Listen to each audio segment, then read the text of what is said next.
Bonjour chers auditeurs de l'ODJ Média, notre chroniqueur de l'ODJ, Adnan Benchakroun, partage son avis et sa réflexion, dans un article qu'il a intitulé « La question est de savoir si l'on travaille suffisamment au Maroc pour plus de croissance », qu'on écoutera ensemble dans ce podcast.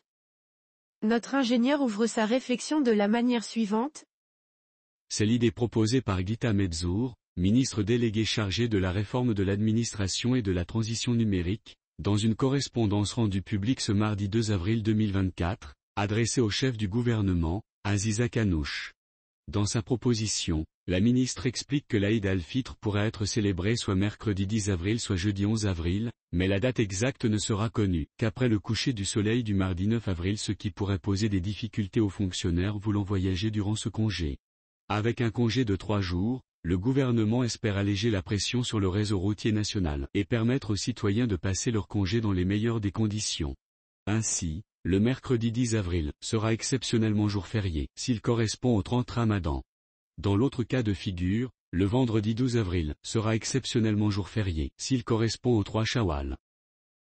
Notre chroniqueur enrichit son discours ainsi. Au Maroc, la corrélation entre le volume de travail et la croissance économique, tout comme dans d'autres économies, constitue un débat central tant pour les décideurs politiques que pour les analystes économiques. En théorie économique, la croissance est souvent liée au nombre d'heures travaillées par la population active, le volume, et à la productivité de ces heures, la qualité. Cependant, le contexte unique du Maroc, avec ses nombreuses fêtes religieuses et pratiques culturelles, soulève des questions spécifiques sur l'efficacité et la suffisance du travail dans le pays. Premièrement, considérons le volume de travail. Le Maroc, comme beaucoup d'autres pays, suit une semaine de travail standard, mais il est important de noter l'impact des jours fériés et des pratiques culturelles sur ce volume. Les jours fériés officiels, y compris les fêtes religieuses telles que le Ramadan, l'Aïd el-Kébir, et l'Aïd el-Fitr, ainsi que les vacances d'été en août, réduisent le nombre de jours ouvrables. Pendant le Ramadan, par exemple, les heures de travail sont souvent réduites, ce qui peut affecter la productivité et le volume global du travail.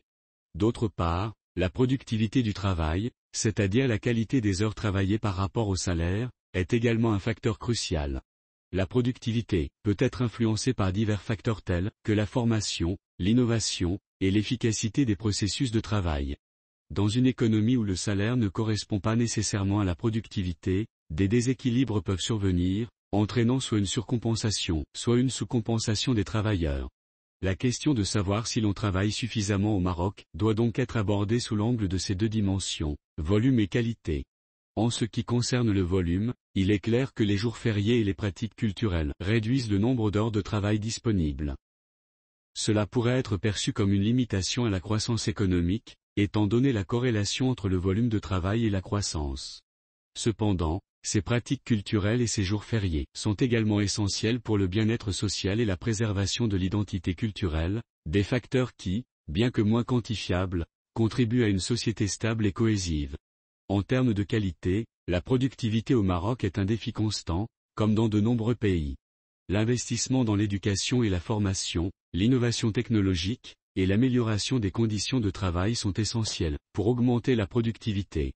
Il est important que les politiques publiques et les initiatives privées visent à améliorer ces aspects pour garantir que chaque heure de travail au Maroc soit aussi productive que possible. L'auteur termine son article en ces termes. En conclusion, la question de savoir si l'on travaille suffisamment au Maroc ne peut être réduite à une simple mesure du temps. Elle nécessite une approche holistique, qui considère à la fois le volume de travail effectué et la qualité ou la productivité de ce travail. Alors que les jours fériés et les pratiques culturelles peuvent réduire le nombre total d'heures travaillées, ils sont vitaux pour le tissu social et culturel du pays.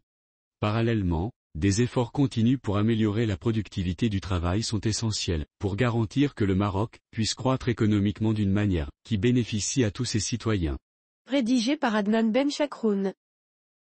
Merci d'avoir écouté ce podcast de l'ODJ Média. N'oubliez pas de télécharger notre application l'ODJ Mobile sur Play Store et de vous abonner à notre chaîne YouTube l'ODJ TV. Alors, on se dit au prochain podcast de nos chroniqueurs de l'ODJ, et à très bientôt.